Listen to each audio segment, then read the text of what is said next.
পরাজয় মেনে নেওয়ার মানে হলো হেরে যাওয়ার বাস্তবতা স্বীকার করা এবং তা মেনে নেওয়া। এটি কেবল হাল ছেড়ে দেওয়া নয়, বরং পরিস্থিতি বুঝে নেওয়া, পরবর্তী পদক্ষেপ নির্ধারণ করা এবং ভবিষ্যতে আরো ভালো কিছু করার জন্য প্রস্তুতি নেওয়া। পরাজয় মেনে নেওয়া মানেই হতাশ হয়ে থেমে যাওয়া নয়, বরং শিক্ষা গ্রহণ করে নতুনভাবে সামনে এগিয়ে যাওয়া। পরাজয় মেনে নেওয়ার অর্থ হলো বাস্তবতাকে স্বীকার করা এবং আত্মোপলব্ধি করা।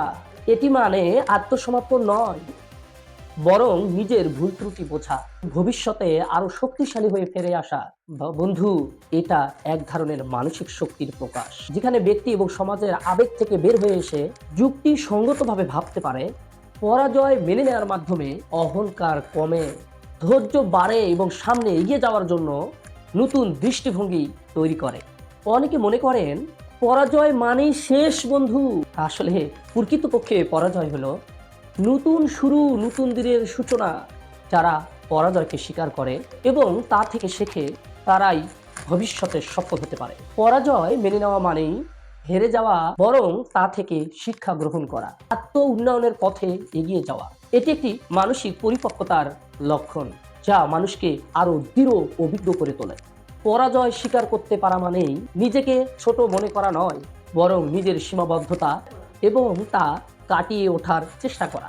এটি এক ধরনের আত্মজ্ঞান, যা ভবিষ্যতে মানুষকে আরো বিচক্ষণ করে গড়ে তোলে। বন্ধু, পরাজয় কখনো স্থায়ী নয়, বরং একটি সাময়িক একটি ধাক্কা, যা নতুন করে ঘুরে দাঁড়ানোর সুযোগ দেয়। যারা পরাজয়ের কষ্টকে ইতিবাচকভাবে গ্রহণ করতে পারে, তারাই একদিন সফলতার শিখরে পৌঁছাতে পারে। পরাজয় মানেই নিজেকে ব্যর্থ মনে করা নয় বন্ধু, বরং বরং এটি উপলব্ধি করা যায় প্রত্যেকটি পরাজয়েই শেখার একটি ধাপ। জীবনের প্রত্যেকটি পদক্ষেপেই সফলতা এবং ব্যর্থতা মিলেই অভিজ্ঞতা গড়ে ওঠে। যারা পরাজয়কে সঠিকভাবে মেনে নিতে পারে, তারাই ভবিষ্যতে আরো শক্তিশালী হয়ে ওঠে। পরাজয় স্বীকার করা মানেই হাল ছেড়ে দেওয়া নয়, বরং এটি একটি সুযোগ নিজের ভুলগুলোকে খুঁজে বের করার জন্য, সেগুলো থেকে শিক্ষা নেওয়া এবং নতুন কৌশলে এগিয়ে যাওয়া। এটি ধৈর্য এবং আত্মনিয়ন্ত্রণ, এবং মানসিক শক্তির পরীক্ষা। বড় বড় সফল ব্যক্তিরা তারা কোনো না কোনো এই পরাজয়ের স্বাদ পেয়েছে বন্ধু, কিন্তু তারা সেই পরাজয়কে সাফল্যর সিঁড়ি হিসাবে ব্যবহার করেছে।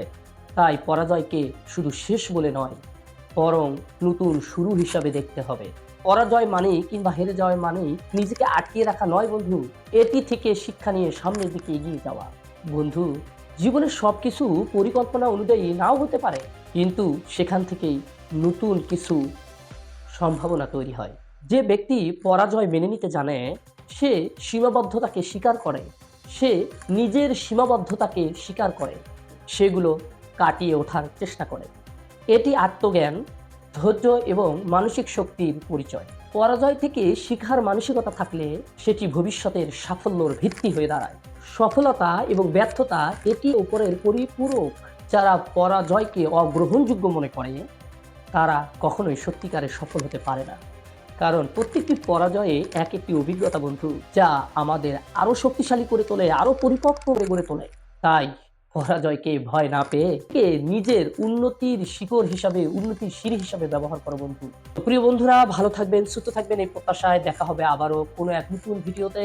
সেই পর্যন্ত ভালো থাকবেন, সুস্থ থাকবেন এবং রুবেল মোটিভেশনের সঙ্গেই থাকবেন। দেখা হবে আবারও। আসসালামু আলাইকুম ওয়া রাহমাতুল্লাহ।